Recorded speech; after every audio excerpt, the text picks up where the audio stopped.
In today's video, I'm going to teach you how to change size of Google Slides.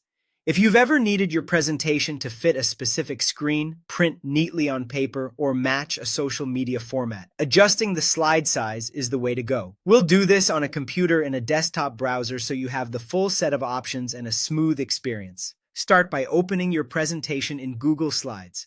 Once it's open, look to the top left menu bar and click File. In that menu, select Page Setup. This is exactly where Google places all the slide size controls, so you're in the right spot.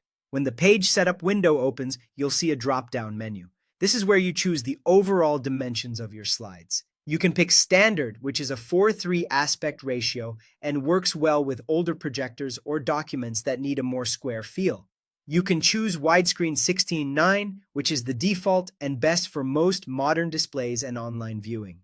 There's also widescreen 16:10, a nice fit for some laptops and certain screens that are a bit taller than 16.9.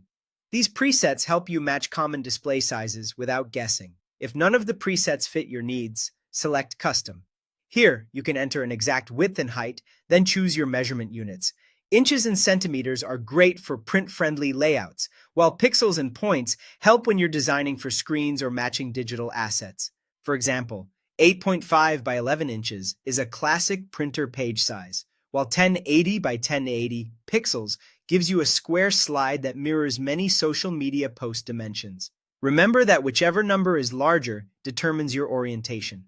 A taller height than width creates a portrait look, while a wider width than height gives you landscape. After you've picked a preset or entered custom dimensions, click Apply. Your slides will resize automatically.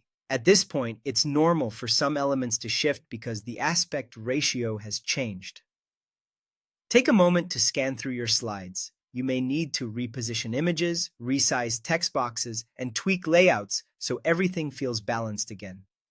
A helpful approach is to adjust one slide as a reference, then use it as a visual guide for the rest. Zooming in can make fine-tuning easier, and keeping an eye on margins helps your content look intentional and clean. That's all there is to it. With Page Setup, the right preset or a custom size, and a quick pass to tidy your layouts, your Google Slides will fit exactly where you need them.